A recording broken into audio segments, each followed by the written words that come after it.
आज हम देखने वाले हैं EDTA मेथड। बेसिकली ये मेथड वो है जो आपका हार्डनेस को डिटरमाइन करता है वाटर की। तो अपन ने लास्ट वीडियो में क्लार्क मेथड देखा था जिसके थ्रू अपन ने हार्डनेस निकाली थी, लेकिन वो कॉमनली यूज नहीं किया जाता है। EDTA मेथड को यूज करते हैं सब ज्यादा, क्योंकि इसकी एक्यूरेसी बढ़िया है और दूसरा फॉर्मूला निकालने के लिए ईजी पड़ता है और इसका प्रोसीजर आप देखोगे ना तो बहुत ईजी है। तो लेट्स स्टार्ट विद EDTA। ठीक है, ओके। नाउ देखो भैया, आ जाओ, देखो देखो देखो EDTA क्या है। सबसे पहले तो this is the ethylene diamine tetra acetic acid. Ethylene होता है आपका CH4CH2। ठीक है, तो ये हो गया आपका एथिलीन। ओके, नाउ इनमें आपका आ गया डाइएमीन। डाइएमीन होता है NH2 को बोलते हैं एमीन। तो दो N है इसके अंदर, एक और एक, दो दो थे ना यार। अरे शिट, एक सेकंड दो मुझे। ठीक है, तो दो N हो गए आपके। ठीक है, डाइएमीन हो गया।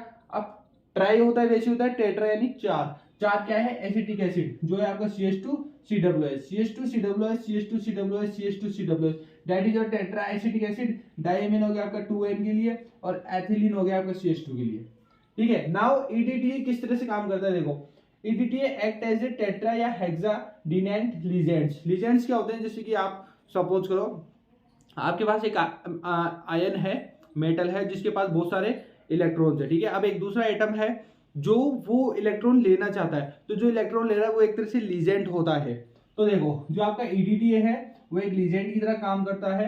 ये क्या करता है? बेसिकली मेटल आयंस के साथ अटैच हो जाता है। किसके थ्रू? इसके पास एक तो ऑक्सीजन, देखो COOH में है ऑक्सीजन, और N एटम, ये रहा नाइट्रोजन।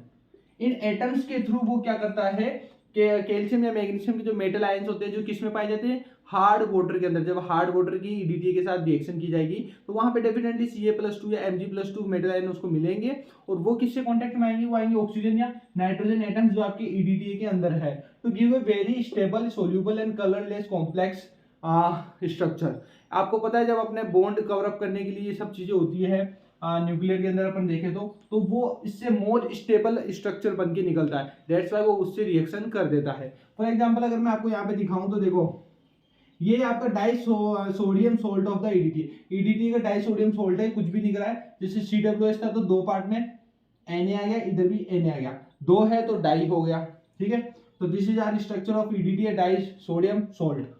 नाउ अब आपके जब पानी के साथ इसकी रिएक्शन की जाएगी तो वहां पर आपका मेटल आयंस होंगे, मेटल आयंस Ca+2 या Mg+2। उससे आपकी रिएक्शन होने के बाद मैंने कहा था कि ऑक्सीजन एंड नाइट्रोजन के एटम्स इसमें पार्टिसिपेट करेंगे उससे कनेक्शन के लिए। ठीक है, एंड उससे आपका स्टेबल और कॉम्प्लेक्स स्ट्रक्चर बनता है। तो देखो यहाँ पे COO। ठीक है, नाउ ONNO आपकी मेटल आयन से कनेक्ट हो गए, तो ये आपकी कॉम्प्लेक्स EDTA की विद मेटल आयन स्ट्रक्चर या आपकी बन गई है। ठीक है, पूरी। नाउ एक और चीज, जब आप सैंपल वाटर यानी हार्ड वाटर के अंदर EDTA मिक्स करते हो तो वहां पे एक इंडिकेटर होता है, that is your Eriochrome black T. ठीक है, जब टाइट्रेशन आप परफॉर्म करते हो वहां से एक एक ड्रॉप नीचे गिरती जाती है, तो ये आपको इंडिकेटर यूज करते हो जिसका कलर ब्लू होता है। बेसिकली उसका स्ट्रक्चर इस टाइप से होता है, जिसमें दो बेंजीन होते हैं, OH होता है, NO2 होता है, NaSO3 होता है, OH होता है, दो बेंजीन आ गए। ठीक है, इसका नाम है sodium 1 bracket 1 hydroxy 2 naphthylazo 6 nitro 2 naphthol 4 sulfonate. ठीक है, तो ये आपका हो गया इडियोक्रोम। अब अपन देखते हैं इसका प्रिंसिपल EDTA का, उसका प्रोसीजर, देन अपन देखेंगे फॉर्मूला। अब देखते हैं प्रिंसिपल्स ऑफ EDTA। देखो इसके अंदर क्या होता है, जैसे कि अपन वाटर सैंपल ले रहे हैं हार्ड वाटर के लिए, उस बफर को आप NH4OH एंड NH4Cl के साथ ऐड करोगे। साथ में pH लेवल आपका 10 होगा, जिसमें फ्यू ड्रॉप्स ऑफ इंडिकेटर होगा। इंडिकेटर क्या है आपका? EBT। ठीक है, इरियोक्रोम ब्लैक टी। ठीक है, are added and a weak complex of the wine red color is formed and hence the whole reaction mixture becomes the red wine।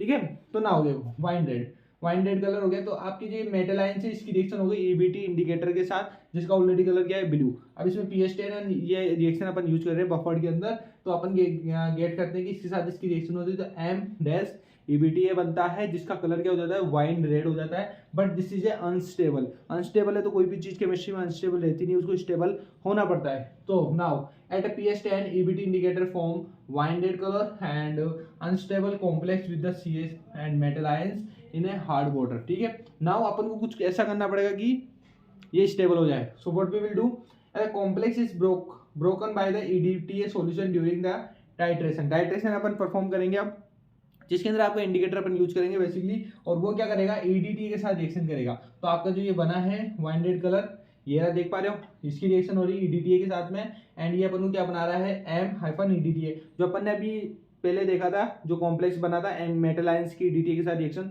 वो बन गई यहाँ पे, एंड ये वापस क्या बन गया ईबीटी बन गया। ईबीटी क्या हो गया ब्लू कलर, यानी कि जो इसका ओरिजिनल कलर था वो वापस हमें मिल गया है, एंड वाइन रेड से क्या हो गया ब्लू हो गया। तो ये थे हमारे principles. Now we will see the procedure and the formula. Now see the procedure. Procedure में कुछ ही नहीं है, जो अपन को चीजें रिक्वायर्ड है उनको प्रिपेयर करना है। तो सबसे पहले preparation of standard water sample, जो अपन पहले भी देखे थे क्लार्क के अंदर क्या करते हैं, CaCO3 को यूज करते हैं। तो we are using exact 1 gram of CaCO3 in dissolved, जो HCl के अंदर डिजोल्व रहता है। उसके बाद इसको थोड़ा सा बॉइल किया जाता है, एंड वही सेम प्रोसीजर होती है कि 1 ppm ऑफ CaCO3 अपन रख लेते हैं पर सॉल्यूशन के अंदर। नाउ सेकंड के अंदर प्रिपरेशन करते हैं EDTA सॉल्यूशन की, जिसमें 3.78 gram of disodium salt of EDTA is dissolved in distilled water, ठीक है, मेड अप टू 1 लीटर। तो इसके अंदर आपका 1 लीटर तक बनाया जाता है, इसको डिसॉल्व करते हैं वाटर के अंदर EDTA को। थर्ड में EBT जो इंडिकेटर है आपका, 0.5 gram of eriochrome black T indicator is dissolve in 100 ml of alcohol. Alcohol तो भाई हर जगह यूज करी जाती है, तो ये एल्कोहल यहाँ पर भी यूज कर रहे हैं अपन 100 ml, बाहर भी यूज करते हैं, लैब में भी यूज कर रहे हैं, केमिस्ट्री में भी यूज कर रहे हैं। The preparation of the buffer solution. Buffer solution कौन सा, NH4Cl NH4OH जिसमें pH 10 है। तो mix 67.5 gram of NH4Cl to 570 ml of corn ammonia. Solution is dissolved and made up to 1 litre with distilled water. सब में 1 litre का approach चल रहा है ना। स्टेप्स को समझिए। आपका कॉनिकल फ्लास्क है यहाँ पर, ठीक है, लैब के अंदर ये आपका बफर आ गया, जिसके अंदर EDTA रख रखा है अपन ने। अब इसके अंदर क्या करूँ मैं, 50 ml तो वाटर डाल रहा हूँ पहले, देन 10 ml बफर सॉल्यूशन जो अपन ने बनाया था, ये वाला, नहीं, हाँ ये वाला फोर्थ वन स्टेप जो बनाया ना अपन ने, वो अपन ने इसमें डाल दिया। अब 3 से 4 ड्रॉप आप EBT की डालोगे। तो मैंने EBT का बताया था ओरिजिनल कलर क्या होता है ब्लू, लेकिन इनके साथ रिएक्शन करके क्या बन जाएगा वाइन रेड। अब आप क्या करोगे, यहाँ से टाइट्रेशन स्टार्ट करोगे, EDTA की एक बूंद गिरती जाएगी। कब तक करोगे, जब तक मुझे वापस ब्लू कलर ना मिल जाए। जैसे ही ब्लू कलर मिलेगा मैं वहां पे प्रोसीजर स्टॉप कर दूंगा, एंड EDTA में जितना भी वॉल्यूम निकल गया है उसको वॉल्यूम 1 बोल रहे अपन, ठीक है। नाउ सेकंड अपन को टोटल हार्डनेस निकालनी है। तो हार्डनेस किसके अंदर होती है, वाटर के अंदर होती है। तो now we have to do this against the water. तो अपन यहाँ पर एक 50 ml का वाटर ले रहे हैं against the EDTA, and titration करते हैं। जो वॉल्यूम कंज्यूम हो जाती है, ठीक है, वो V2 होगी, जो अपन टोटल हार्डनेस निकालने में काम में लेंगे। अब देखते हैं परमानेंट हार्डनेस और टेम्परेरी हार्डनेस का क्या सीन है।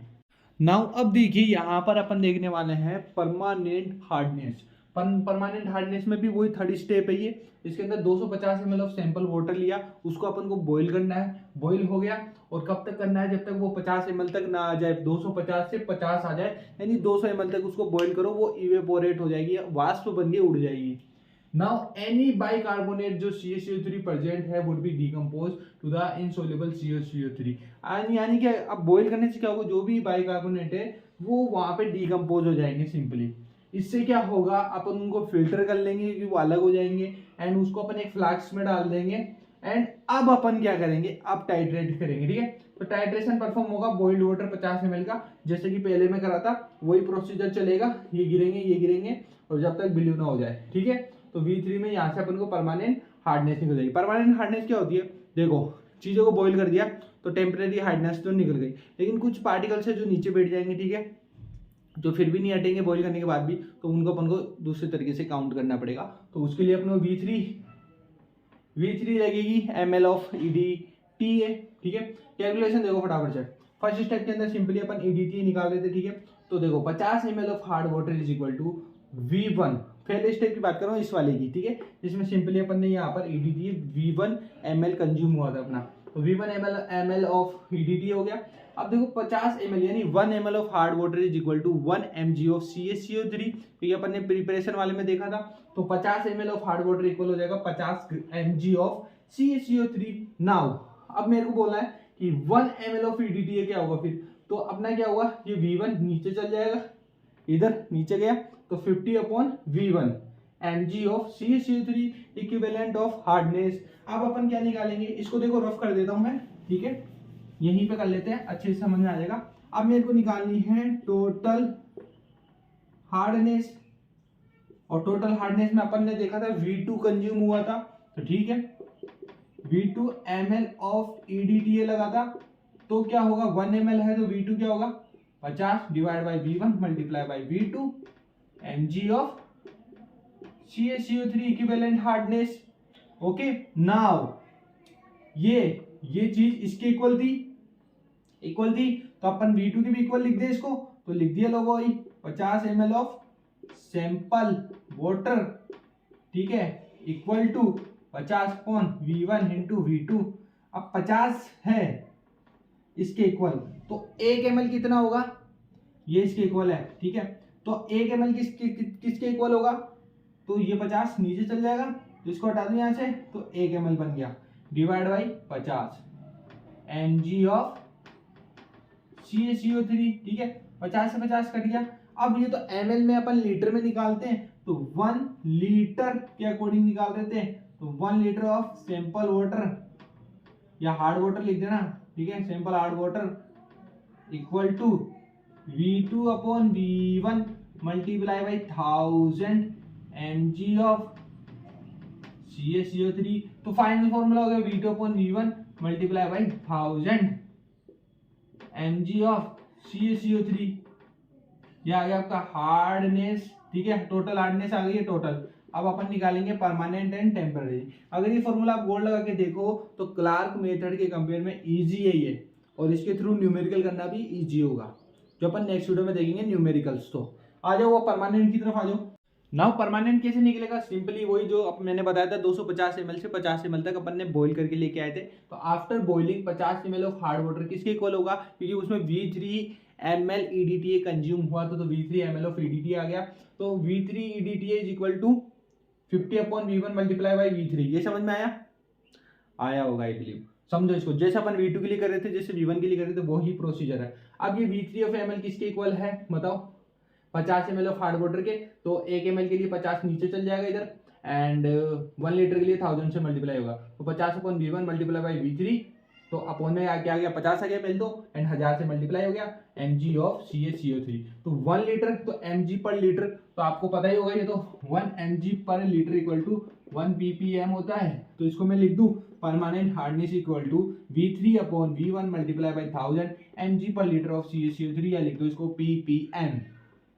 नाउ टेम्परेरी निकालनी है तो टोटल माइनस परमानेंट, तो देखो टोटल तो था V2 upon V1 multiply by 1000 and इसका था V3 upon V1 multiply by 1000 common ले लिया। अब देखो V1 दोनों नीचे, तो इसको ऐसे लिख दो V2 माइनस V3 अपॉन में V1 multiply by 1000 mg per litre को क्या लिखोगे ppm, तो ये हो गया ppm of CaCO3। This is your temporary, this is your permanent. हमने टोटल निकाल लिया, टोटल का वैल्यू था V2 upon V1 multiply by 1000, permanent का V3 upon V1 multiply by 1000 and temporary का है V2 माइनस V3 अपॉन में V1 multiply by 1000 ppm of CaCO3। तो ये थे हमारे EDTA के कुछ फॉर्मूलाज, एवरीथिंग।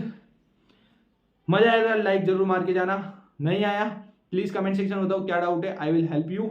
एंड मिलते हैं नेक्स्ट वीडियो के साथ में कल, अगली बार अब अपन न्यूमेरिकल करेंगे, ठीक है, पूरा फोकस न्यूमेरिकल के ऊपर होना चाहिए। अगर आपको ये वाला मेथड और क्लार्क मेथड समझ में आ गया तो न्यूमेरिकल्स चुटकियों में करवा देगा ये साहिल, ठीक है। सस्ता शाहरुख खान। मिलता है नेक्स्ट वीडियो के साथ में, थैंक यू सो मच, जय हिंद जय भारत।